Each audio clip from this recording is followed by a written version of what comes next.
The world had already burned to ash. Yet there I was, throwing another tantrum, demanding my hydrokinetic boyfriend drain his combat energy just so I could take a hot shower. That was when the holographic text started scrolling across my vision, like a live stream chat glitching right into my brain. Are you kidding me? It's the freaking apocalypse, and she's crying about a bath. Sloan is nothing but a pretty face, a total dead weight. He needs a badass female lead on his level, not this walking red flag. Whatever. Once the infected horde hit, her true colors will show. He'll drop her toxic ass. Without his plot armor, she ends up slaughtered by the overlord anyway. I suppressed a shiver. I shoved Corbin hard. No, I'm done. I don't want to wash up. Chapter 1. He stumbled back, clearly thrown by my sudden burst of frantic strength. I felt a sudden pang of guilt. Or maybe I was just scared by the mention of the overlord in the comment. Corbin frowned, a harsh crease forming between his brows. Are you sure? I nodded frantically, my voice trembling. It's fine, Corbin. You're the team leader. You need to save your energy for the infected. He went still for a moment, perhaps because it was the first time he heard me say something so mindful of the big picture. Okay, he finally murmured. Even though I refused the shower, he still dampened a towel, cupped my face, and wiped it carefully. He was close. Too close. I could feel the heat radiating from his chest, smelling the rain-soaked ozone of his power mixed with sweat. I stared at his ridiculously gorgeous face, instinctively swallowing hard. My thirst barely lasted 3 seconds before the floating text hijacked my vision again. Sloan is so toxic and obsessed. She's literally just using him for his face. He's a total tech bro. First time a girl aggressively chases him, of course he falls into her trap. Are we ignoring his powers? Hydrokinesis is wild, right? The human body is 70% water. If he wanted to, he could pop someone's blood vessels or dehydrate them into a husk. No wonder she's clinging to him like a parasite. He's the ultimate cheat code. Speechless. Reading the brutal truth, I snatched at the rag, desperate to do it myself. But the heavy hand resting on my waist flexed, his fingers digging into my hip bone. Corbin kept his voice soft, but the dark, underlying command left zero room for argument. We've been on the road all day. Let me clean you up so you can sleep. I kept my eyes squeezed shut until he finally stepped out into the night to take first watch. Only then did my eyes snap open in the dark. The glowing words burned into my retinas, refusing to fade. According to that mysterious chat, I was the selfish villainess. Corbin was going to dump me, and the overlord would butcher me. A violent chill racked my spine, my teeth chattering in the silent room.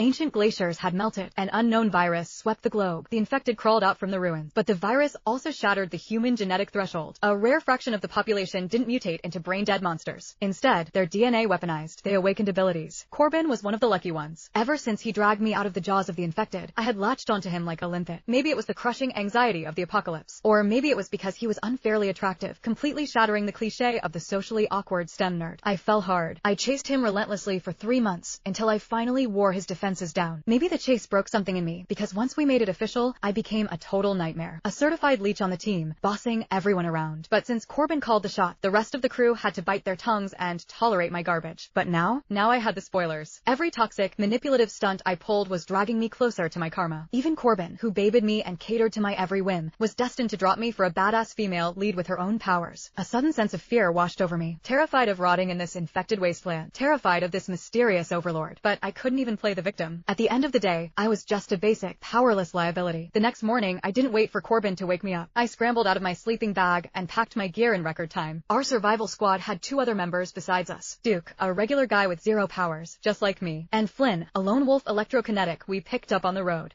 Chapter 2. Duke's eyes widened in disbelief. I was up before dawn, actually helping him inventory our dwindling supplies. I didn't need to read his mind to know what he was thinking. Ignoring his shock, I just kept handing him MREs and ammo boxes. But my peripheral vision betrayed me, locking onto Corbin a few yards away. He stood over a map with Flynn, plotting our next route. His profile was cold and stern, completely ignoring me. Right on cue, the floating text glitched across my vision. Oh wow, is Sloan entering her independent era? LMO, she really thinks this is gonna fix her ending? Delusional. In the original timeline, she started acting right around now too. He was already sick of her. Just watch. Once he realizes she backed off, he's going to be so relieved. I dropped my gaze. A dull ache bloomed behind my rib. Would Corbin actually be relieved? I didn't know. But every time I looked at him, the phantom sensation of teeth tearing into my flesh spiked my adrenaline. I had to avoid him. By nightfall, Flynn and Duke were exchanging wary glances. I let out a bitter laugh in my head. Of course they were freaked out. In the past, I would complain about everything on the road. I was a walking, breathing red flag. But today, I kept my mouth shut. I even volunteered to take the wheel. Corbin shot that down immediately, so I sat quietly in the back, trying to lower my presence. If I stopped being toxic, maybe he wouldn't hate me. Maybe, when the real danger finally hit, he wouldn't just stand there and watch me get ripped apart. I took the initiative to help Duke pitch the tents and get the fire going. We moved in a frantic blur. I felt Corbin's heavy stare burning into my spine multiple times. I kept my eyes glued to the dirt. The second the camp was set, the hairs on my arms stood up. He was coming over. I quickly pulled Duke aside, asking humbly, "Hey, can you teach me how to fight? Just basic self-defense." Duke was unawakened, just like me, but he used to be an MMA coach back in the old world. He could snap my neck with 2 fingers. fingers. The reality had clicked into place last night. I couldn't rely on plot armor I didn't have. I needed to survive on my own. Duke blinked, thoroughly confused. But since I was technically still the leader's girlfriend, he nodded. 3 hours later, my arms were almost completely drained of strength. I locked in another session with Duke for the next day and dragged my boot toward my tent. Corbin suddenly appeared, blocking my way. His tall figure stood in front of me, and his tone was flat. Sloane, what is going on with you today? I was a terrible liar. I kept my chin tucked, staring hard at his combat boots, my voice breathless and thin. Nothing. Corbin let the silence stretch. The air between us thickened, heavy with the scent of rain and ozone. You haven't said a single word to me all day, he said slowly after a brief pause. And you didn't. My teeth dug into my lower lip. I knew exactly how that sentence ended. He meant I hadn't kissed him. Before that day, no matter how close the infected got, I had always managed to corner him. I'd press him against a rusted-out car and steal a kiss when the others weren't looking. He carried the brutal weight of keeping us all alive. I just wanted to be his escape. But today, a kiss was out of the question. We barely made eye contact. My mind raced frantically as I stammered, You were busy. Silence slammed down on us. Corbin was silent for a moment, as if searching for the right words. Is this because I didn't help you wash up the other day?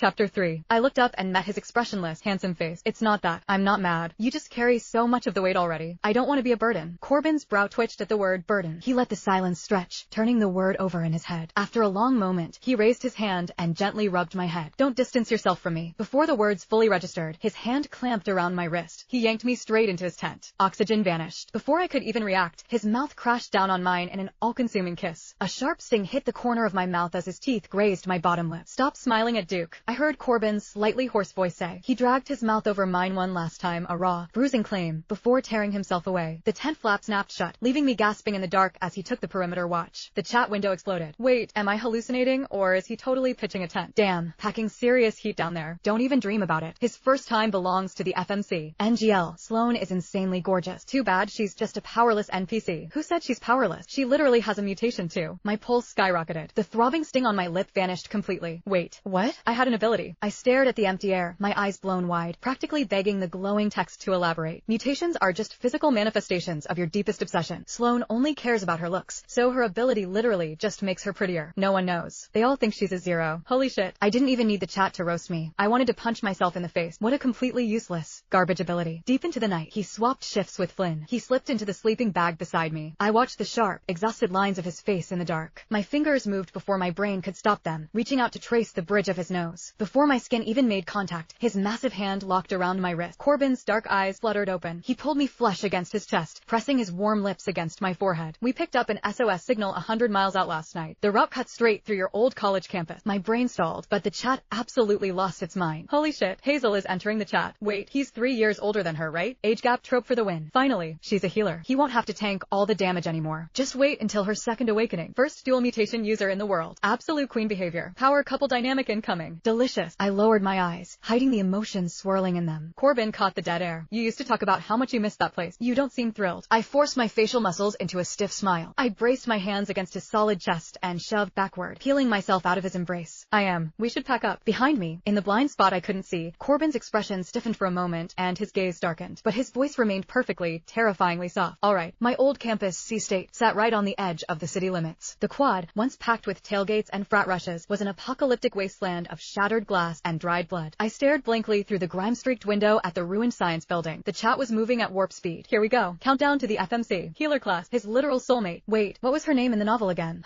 Hazel. Yes, Hazel. Junior pre-med. Total logic-driven ice queen. My knuckles turned white as I crushed the hem of my shirt. A heavy, sour ache flooded my ribcage. It pooled directly beneath my sternum. I had suffocated my feelings for him. I had locked the obsession away. So why did reading those glowing letters still make my heart ache so much?